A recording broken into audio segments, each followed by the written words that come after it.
بلا حساب وہ جنت میں داخلہ یا رب، پڑوس خلد میں سرور کا ہو عطا یا رب۔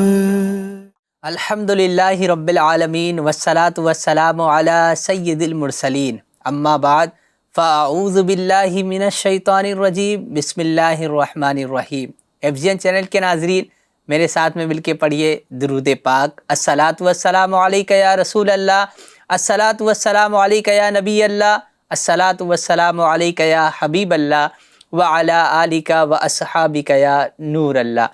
FGN چینل کے ناظرین، ایک بار پھر حاضر ہیں اپنے پروگرام جنت کی چابی میں، اور امید کرتے ہیں کہ یہ پروگرام آپ کو بہت اچھا لگتا ہوگا، بہت ساری باتیں آپ سیکھ رہے ہوں گے۔ اللہ کریم آپ کو دین و دنیا کی بے شمار بھلائیاں نصیب فرمائے، بے شمار برکتوں سے مالا مال فرمائے، بار بار مدینہ پاک کی بادب حاضریاں مقدر فرمائے۔ پیارے FGN چینل کے ناظرین، اللہ پاک نے ہمیں دنیا میں بے شمار نعمتوں سے نوازا ہے، لیکن زندگی کی گہما گہمی میں ہم اکثر اپنے خالق کائنات رب عز و جل کو بھول جاتے ہیں۔ جب کوئی مصیبت، پریشانی یا کوئی قدرتی آفت آتی ہے تو ہمارا دل تڑپ اٹھتا ہے اور ہم اپنے رب کریم کی بارگاہ میں جھک جاتے ہیں، لیکن جو ہی وہ مصیبت ٹل جاتی ہے، وہ مصیبت دور ہو جاتی ہے، ہم پھر غفلت کی وادیوں میں کھو جاتے ہیں۔ آج کے اس پروگرام میں، آج کے اس سلسلے میں انشاءاللہ الکریم ہم بات کریں گے کہ اللہ پاک کے عقل مند بندے مصیبت اور راحت میں کیا طرز عمل اختیار کرتے تھے، اور کیسے نماز ہماری مصیبتوں کو دور کرتی ہے، آخرت کی نجات اور ہماری جسمانی، روحانی اور تمام بیماریوں کا بہترین علاج ہے نماز کے اندر۔ ان ساری چیزوں کے بارے میں انشاءاللہ الکریم آج ہم بات کریں گے کہ نماز شفا ہے۔ تو آپ اول تاخیر ہمارے ساتھ رہیے گا انشاءاللہ الکریم۔ آج جو ہے بہت پیاری پیاری باتیں انشاءاللہ ہم آپ کے سامنے پیش کریں گے۔ شریعت مطہرہ نے ہمیں ہر موقع پر رہنمائی فراہم کی ہے کہ جب بھی کوئی خوفناک معاملہ یا قدرتی آفت آئے تو اللہ پاک کی بارگاہ میں رجوع کیجیے، اور اللہ پاک کی بارگاہ میں رجوع کرنا یہ مستحب ہے۔ اس حوالے سے حضرت علامہ مولانا محمد امجد علی اعظمی رحمۃ اللہ تعالی علیہ فرماتے ہیں کہ جب تیز آندھی آئے، یا دن میں سخت تاریکی یعنی اندھیرا چھا جائے، یا رات میں لگاتار بارش ہو رہی ہو، یا باکثرت اولے پڑ رہے ہوں، یا آسمان سرخ ہو جائے، یا بجلیاں گرے، یا باکثرت تارے ٹوٹے، یا کوئی وبا وغیرہ پھیل جائے، یا زلزلے آئے، تو ایسی حالت میں 2 رکعت ادا کرنا یہ مستحب ہے۔ سبحان اللہ، سبحان اللہ۔ پیارے FGN چینل کے ناظرین، آفت کے وقت نماز کی طرف متوجہ ہونا یہ مومن کا شیوا ہے، سبحان اللہ۔ لیکن انسان کی غفلت کا کیا کہنا کہ جب زلزلہ یا کوئی مصیبت آتی ہے تو وہ روتا ہے، اور جیسے ہی اسے امن ملتا ہے، اس کو سکون ملتا ہے، وہ جو مصیبتیں، پریشانیاں دور ہو جاتی ہے، وہ پھر گناہوں اور فضول کاموں میں مشغول ہو جاتا ہے۔ اس حوالے سے ایک بہت ہی عبرت انگیز حکایت سنتے ہیں۔ امام فخر الدین رازی رحمۃ اللہ تعالی علیہ فرماتے ہیں، آج صبح 1 محرم الحرام 602 ہجری کو میں اس کتاب یعنی تفسیر کبیر کے اوراق لکھ رہا تھا کہ اچانک زلزلے کے جھٹکے آئے اور زوردار آواز آئی۔ میں نے لوگوں کو دیکھا کہ وہ چیخ چیخ کر اور گڑ گڑا کر رب کائنات کی بارگاہ میں دعا مانگ رہے تھے۔ پھر جب زمین پرسکون ہو گئی، خوشگوار ہوا چلنے لگی اور حالات معمول پر آ گئے، تو لوگ پھر اپنی حرکتوں کی طرف لوٹ گئے اور اسی طرح فضول اور بیہودہ کاموں میں مشغول ہو گئے، اور بھول گئے کہ ابھی وہ تھوڑی دیر پہلے چیخ و پکار کر رہے تھے، اللہ پاک کی بارگاہ میں گڑ گڑا کر دعا کر رہے تھے، ان پریشانیوں سے نجات مانگ رہے تھے اور اللہ پاک کے نام کی دہائی دے رہے تھے اور اس سے گڑ گڑا کر دعائیں کر رہے تھے۔ تو FGN چینل کے ناظرین، قرآن کریم میں اللہ تبارک و تعالیٰ نے اس کے متعلق کچھ یوں ارشاد فرمایا کہ بندہ مصیبت میں اپنے رب کو پکارتا ہے اور راحت ملتے ہی اپنا منہ پھیر لیتا ہے۔ چنانچہ اللہ تبارک و تعالیٰ ارشاد فرماتا ہے ترجمہ کنز الایمان، اور جب آدمی کو کوئی تکلیف پہنچتی ہے اپنے رب کو پکارتا ہے اسی طرف جھکا ہوا، پھر جب اللہ پاک نے اسے اپنے پاس سے کوئی نعمت دی تو بھول جاتا ہے جس لیے پہلے پکارا تھا۔ اسی طرح اللہ تبارک و تعالیٰ دوسری جگہ پر ارشاد فرماتا ہے پارہ 11 سورہ یونس کی آیت نمبر 12 میں، ترجمہ کنز الایمان، اور جب آدمی کو کوئی تکلیف پہنچتی ہے ہمیں پکارتا ہے لیٹے بیٹھے اور کھڑے، پھر جب ہم اس کی تکلیف کو دور کر دیتے ہیں تو وہ چل دیتا ہے، گویا کہ کبھی کسی تکلیف کے پہنچنے پر ہمیں پکارا ہی نہ تھا۔ ان آیات مبارکہ کے تحت صدر الافاضل حضرت علامہ مولانا سید محمد نعیم الدین مراد آبادی رحمۃ اللہ تعالی علیہ جو نکتہ ایمان افروز بیان فرماتے ہیں وہ ہم سب کے لیے مشعل راہ ہے۔ آپ لکھتے ہیں مقصد یہ ہے کہ انسان بلا کے وقت بہت ہی بے صبرا ہے اور راحت کے وقت نہایت ناشکرا ہے۔ جب تکلیف پہنچتی ہے تو کھڑے لیٹے بیٹھے ہر حال میں دعا کرتا ہے، اور جب اللہ پاک تکلیف دور کر دے تو شکر بجا نہیں لاتا اور اپنی حالت کو جو پچھلی حالت تھی اس کی طرف وہ لوٹ جاتا ہے۔ یہ حال غافل کا ہے، جبکہ مومن اور عقل مند انسان کا حال یہ ہے کہ اس کے خلاف وہ کام کرتا ہے، یعنی وہ مصیبت و بلا پر صبر کرتا ہے، راحت و آسائش میں شکر کرتا ہے، تکلیف و راحت کے تمام حالتوں میں اللہ پاک کے حضور روتا گڑ گڑاتا اور دعا کرتا ہے۔ اور ایک مقام تو اس سے بھی اعلیٰ ہے کہ جو مومنوں میں بھی مخصوص بندوں کو حاصل ہے کہ جب کوئی مصیبت و بلا آتی ہے اس پر صبر کرتے ہیں، قضائے الہی پر دل سے راضی رہتے ہیں اور تمام حالتوں میں اللہ پاک کا شکر ادا کرتے ہیں۔ سبحان اللہ، اللہ کریم ان نیک لوگوں کا ہمیں بھی صدقہ عطا فرمائے۔ FGN چینل کے ناظرین، نماز میں جہاں مصیبتوں کا علاج ہے اور رب کا قرب ہے، وہیں اس میں ہماری جسمانی بیماریوں کا بھی بہترین علاج موجود ہے۔ خود جدید دور کے طبیبوں کا یہ اعتراف ہے کہ وضو کرنے والا شخص دماغی امراض میں بہت کم مبتلا ہوتا ہے، نمازی جنون یعنی پاگل پن اور تلی کی بیماری سے اکثر محفوظ رہتا ہے۔ سبحان اللہ، نماز پڑھنے کے لیے دن میں کئی بار وضو کرنے سے اعضاء دھلتے رہتے ہیں اور نمازی کپڑے بھی صاف رکھتا ہے، اس لیے گندگیوں اور ناپاکیوں سے اس کی حفاظت رہتی ہے، اور ظاہر ہے کہ گندگی بہت سی بیماریوں کی جڑ ہے۔ آئیے اس ضمن میں ایک حدیث پاک سنتے ہیں۔ حضرت سیدنا ابو ہریرہ رضی اللہ تعالی عنہ بیان کرتے ہیں کہ ایک بار میں نماز پڑھ کر سرکار مدینہ صلی اللہ تعالی علیہ وآلہ وسلم کے پاس بیٹھ گیا۔ آپ صلی اللہ تعالی علیہ وآلہ وسلم نے فرمایا کیا تجھے پیٹ میں درد ہے؟ میں نے عرض کیا جی ہاں۔ فرمایا قم فصلی فإن فی الصلاۃ شفاء، یعنی اٹھو اور نماز پڑھو کیونکہ نماز میں شفا ہے۔ سبحان اللہ، سبحان اللہ۔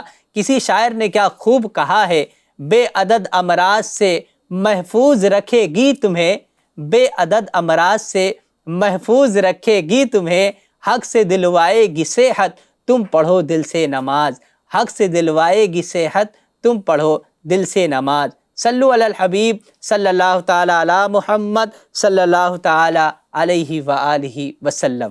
ناظرین کرام، اطباء اور محدثین کرام نے وضو اور نماز کے ایسے بے شمار فوائد لکھے ہیں جو انسانی عقل کو حیران کر دیتے ہیں۔ آئیے بیماریوں سے شفا اور نماز کے فوائد سے متعلق 21 مدنی پھول سنتے ہیں۔ توجہ کے ساتھ سنیے گا، انشاءاللہ الکریم آپ کو بہت برکتیں حاصل ہوں گی اور بہت ساری چیزیں آپ کو اس سے سیکھنے کو ملیں گی کہ نماز کے اندر ہماری دنیاوی جو پریشانیاں ہیں، دنیاوی جو بیماریاں ہیں، اس سے کیسے شفا ملتی ہے۔ آئیے سنتے ہیں۔ نماز دل، معدہ اور آنتوں وغیرہ کے مرض میں شفا دیتی ہے۔ نماز درد، غم کا احساس بھلا دیتی ہے یا کم کر دیتی ہے۔ نماز میں بہترین ورزش ہے کہ اس کے قیام میں رکوع اور سجدے وغیرہ کرنے سے بدن کے اکثر جوڑ حرکت کرتے ہیں۔ سبحان اللہ۔ نزلہ زکام کے مریض کے لیے طویل یعنی لمبا سجدہ نہایت مفید ہے۔ اور FGN چینل کے ناظرین، سجدے سے بند ناک کھلتی ہے۔ آنتوں میں جمع ہونے والے غیر ضروری مواد کو حرکت دے کر نکالنے میں سجدہ کافی مددگار ثابت ہوتا ہے۔ نماز سے ذہن صاف ہوتا ہے اور غصے کی آگ بجھ جاتی ہے۔ سبحان اللہ۔ نماز رزق لاتی ہے، نماز صحت کی حفاظت کرتی ہے، نماز اذیت یعنی تکلیف کو دور کرتی ہے، نماز روح کو غذا فراہم کرتی ہے، نماز دل کو روشن کرتی ہے، نماز دل کی قوت کو بڑھاتی ہے، نماز چہرہ چمکاتی ہے، نماز بیماریوں کو بھگاتی ہے، نماز برکت لاتی ہے، نماز خوشی کا سامان بنتی ہے، نماز سستی دور کرتی ہے، نماز سینہ کھولتی ہے اور نماز خدائے رحمان سے قریب پہنچاتی ہے اور شیطان کو دور بھگاتی ہے۔ سبحان اللہ۔ FGN چینل کے ناظرین، آپ نے نماز کے کتنے فوائد سنے کہ جہاں آخرت کے فضائل ہیں، جہاں آخرت کے فوائد ہیں، وہیں پر دنیاوی فوائد بھی ہیں، اور بالخصوص ہمارے جسمانی بیماریوں کے لیے بھی اس میں شفا ہے۔ لیکن FGN چینل کے ناظرین، ایک بات یاد رکھیے، یہ فوائد اسی صورت میں حاصل ہو سکتے ہیں جب نماز پورے اطمینان سے اور درست طریقے سے ادا کی جائے گی۔ تو FGN چینل کے ناظرین، ہمیں بھی چاہیے کہ ہم نماز کو اچھے انداز سے پڑھیں، ٹھہر ٹھہر کر پڑھیں، جیسا طریقہ بتایا گیا ہے اس طریقے سے پڑھیں اور یہ سارے فوائد حاصل کریں۔ کسی شاعر نے کیا خوب کہا ہے، دور ہو بیماریاں، بیکاریاں، ناکامیاں، دور ہو بیماریاں، بیکاریاں، ناکامیاں، دل میں داخل ہو مسرت، تم پڑھو دل سے نماز، دل میں داخل ہو مسرت، تم پڑھو دل سے نماز۔ صلو علی الحبیب صلی اللہ تعالی علی محمد صلی اللہ تعالی علیہ وآلہ وسلم۔ FGN چینل کے ناظرین، اب ہم سنیں گے کہ کس نبی نے کون سی نماز ادا کی۔ بہت ہی معلوماتی گفتگو ہے، لہٰذا توجہ کے ساتھ اسے سنیے گا، انشاءاللہ بڑا ہی لطف و سرور حاصل ہوگا اور بہت ہی پیاری جانکاری آپ کو ملے گی۔ پیارے اسلامی بھائیوں، اب آئیے نماز کی تاریخ پر ایک نظر ڈالتے ہیں کہ یہ خوبصورت تحفہ ہمیں کیسے ملا۔ بعض انبیاء کرام علیہم السلام نے مختلف اوقات کی نماز جدا جدا مواقع پر ادا فرمائی، اور اللہ پاک نے اپنے ان پیاروں کی پیاری پیاری اداؤں کو ہم غلامان مصطفیٰ صلی اللہ تعالی علیہ وآلہ وسلم پر فرض کر دیا۔ چنانچہ اعلیٰ حضرت امام احمد رضا خان فاضل بریلوی رحمۃ اللہ تعالی علیہ نے چند روایات بیان کرنے کے بعد جس روایت کو بہتر قرار دیا ہے، اس کے مطابق نماز فجر حضرت سیدنا آدم علیہ السلام نے ادا فرمائی، نماز ظہر حضرت سیدنا داؤد علیہ السلام نے ادا فرمائی، اور نماز عصر حضرت سیدنا سلیمان علیہ السلام نے ادا فرمائی، اور نماز مغرب حضرت سیدنا یعقوب، اور نماز عشاء حضرت سیدنا یونس علیہ السلام نے سب سے پہلے ادا فرمائی۔ سبحان اللہ۔ FGN چینل کے ناظرین، فتاوی شامی میں ہے، حضرت سیدنا آدم علیہ السلام نے صبح ہونے کے شکر میں یہ 2 رکعتیں سب سے پہلے ادا کی، یہ نماز فجر ہو گئی۔ اللہ رب العزت کی رحمت سے جنت میں اجالا ہی اجالا ہے اور نور ہی نور ہے۔ جب حضرت آدم علیہ السلام نے اپنے مبارک قدموں سے زمین کو نوازا، جب آپ زمین پر تشریف لائے تو آپ نے یہاں پر اندھیرا دیکھا، پھر جب صبح آئی تو خوش ہو گئے اور شکرانے میں نماز فجر ادا فرمائی۔ سبحان اللہ۔ مفتی احمد یار خان رحمۃ اللہ تعالیٰ علیہ فرماتے ہیں، اور امتوں کو نماز پنجگانہ یعنی 5 وقت کی نمازیں نہیں ملی، یہ اس امت کی خصوصیت ہے، یعنی امت مصطفیٰ کو ملی۔ سبحان اللہ۔ یہ 5 نمازیں امت مصطفیٰ صلی اللہ تعالی علیہ وآلہ وسلم کا خاصہ ہیں۔ اسی لیے ہمارے پیارے آقا حضرت محمد مصطفیٰ صلی اللہ تعالی علیہ وآلہ وسلم نے وصال ظاہری کے وقت بھی اس کا خاص خیال رکھنے کا حکم فرمایا ہے۔ ام المؤمنین حضرت ام سلمہ رضی اللہ تعالی عنہا بیان فرماتی ہیں کہ نبی کریم صلی اللہ تعالی علیہ وآلہ وسلم نے اپنے مرض وصال یعنی جس بیماری میں ظاہری وفات شریف ہوئی اس میں فرماتے ہیں، نماز کو پابندی سے ادا کرتے رہو اور اپنے غلام کا خیال رکھو۔ سبحان اللہ۔ نبی پاک صلی اللہ تعالی علیہ وآلہ وسلم نے آخری وقت میں بھی نماز کی پابندی کرنے کا حکم ارشاد فرمایا ہے، تو ہمیں بھی چاہیے کہ نماز کی پابندی کرے۔ مصطفیٰ جان رحمت صلی اللہ تعالی علیہ وآلہ وسلم کی آخری وصیت کے تحت حضرت علامہ مولانا مفتی احمد یار خان رحمۃ اللہ تعالی علیہ فرماتے ہیں، نمازوں کی پابندی و حفاظت کرو، مرتے دم تک نہ چھوڑو۔ معلوم ہوا کہ نماز بڑا ہی اہم فریضہ ہے کہ حضور صلی اللہ تعالی علیہ وآلہ وسلم نے خصوصیت سے اس کی وصیت فرمائی۔ سعادت مند اولاد باپ کی وصیت پر سختی سے عمل کرتا ہے، اس کو سختی سے پورا کرتا ہے۔ سعادت مند امتی وہ ہے جو حضور صلی اللہ تعالی علیہ وآلہ وسلم کی اس وصیت پر سختی سے پابندی کرے۔ اللہ کریم ہمیں اس کی توفیق عطا فرمائے۔ FGN چینل کے ناظرین، یقیناً نماز ہی وہ تحفہ ہے جو ہمیں جنت تک لے جائے گا۔ حدیث پاک میں آتا ہے، حضرت سیدنا جابر رضی اللہ تعالی عنہ بیان کرتے ہیں کہ اللہ پاک کے پیارے حبیب حضرت محمد مصطفیٰ صلی اللہ تعالی علیہ وآلہ وسلم نے ارشاد فرمایا، جنت کی چابی نماز ہے اور نماز کی چابی وضو ہے۔ سبحان اللہ۔ حضرت شیخ عبدالحق محدث دہلوی رحمۃ اللہ تعالی علیہ فرماتے ہیں، جس طرح دروازہ چابی کے بغیر نہیں کھلتا ہے، اسی طرح جنت کا دروازہ بھی نماز کے بغیر نہیں کھلے گا۔ اس لیے نماز کو ایمان کے لفظ سے تعبیر کیا گیا ہے۔ تابعی بزرگ حضرت سیدنا وہب بن منبہ رحمۃ اللہ تعالی علیہ سے پوچھا گیا، کیا لا الہ الا اللہ جنت کی چابی نہیں؟ ارشاد فرمایا، کیوں نہیں؟ لیکن ہر چابی کے دندانے ہوتے ہیں، اگر تم دندانے والی چابی لائے تو تالا کھل جائے گا ورنہ نہیں کھلے گا۔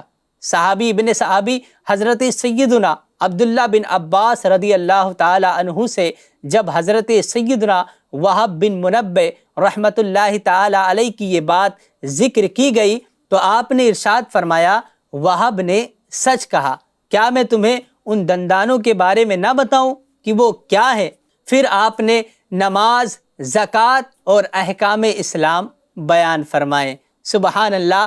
عمدۃ القاری میں ہے کہ جنت کی چابی کے دندانے فرائض و واجبات کا ادا کرنا اور گناہوں سے بچنا ہے۔ کاش ہم گناہوں سے بچنے والے بن جائیں۔ آمین بجاہ النبی الامین صلی اللہ تعالی علیہ وآلہ وسلم۔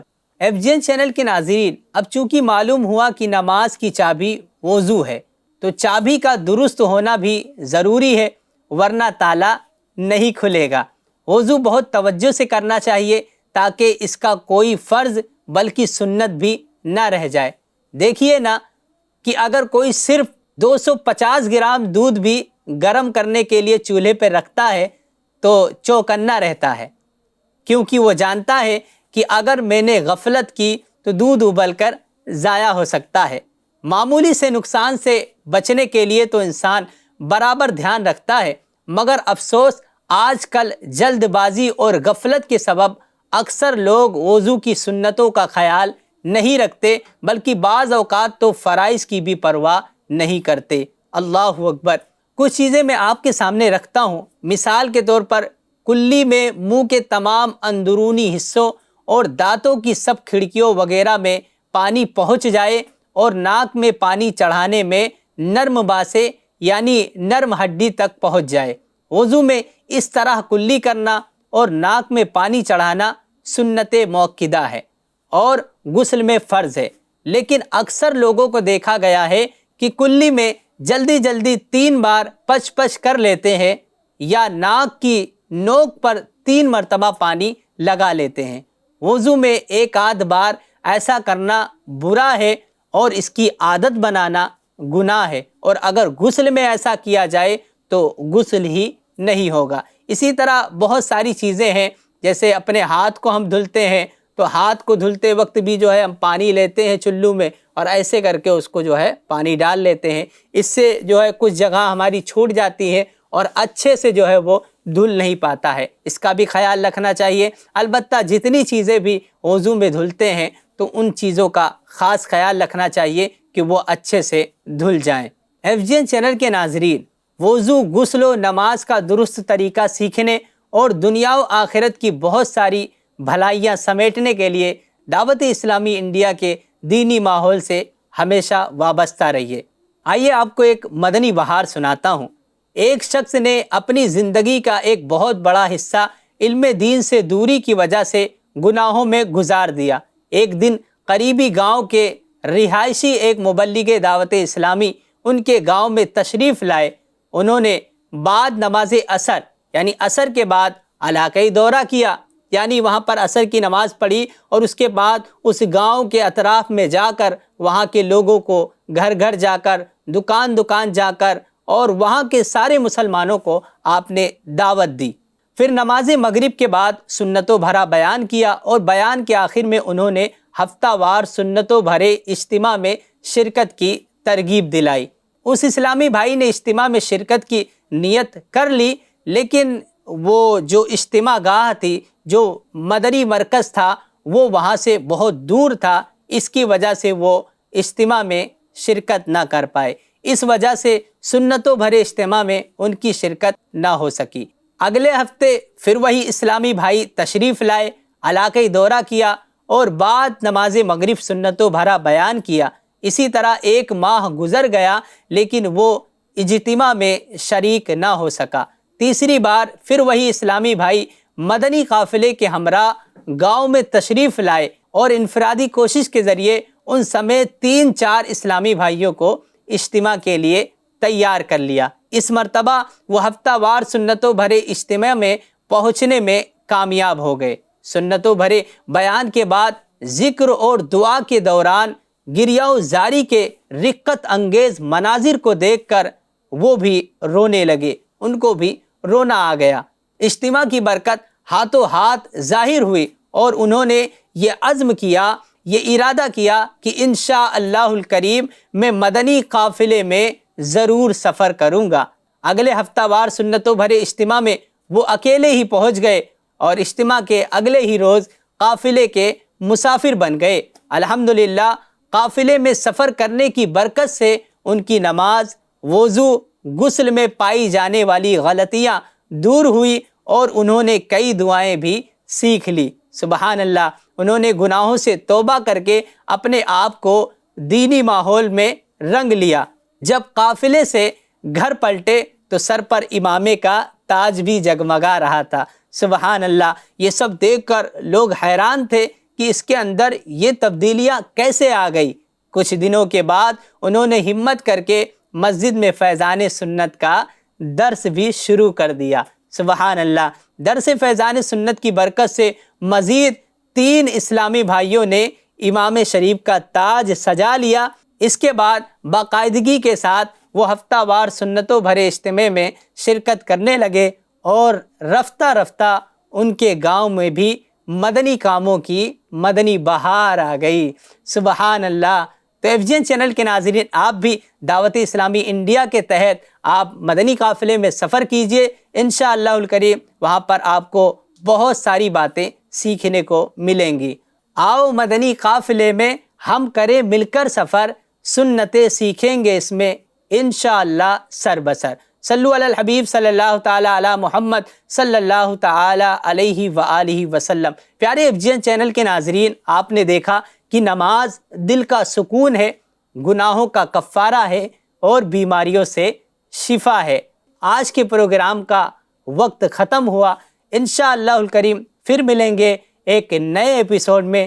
جب تک کے لیے آپ اپنا خیال رکھیے، دعاؤں میں یاد رکھیے، FGN چینل دیکھتے اور دکھاتے رہیے۔ صلو علی الحبیب صلی اللہ علی محمد صلی اللہ علیہ وآلہ وسلم۔ بلا حساب وہ جنت میں داخلہ یا رب، پڑوس خلد میں سرور کا ہو عطا یا رب۔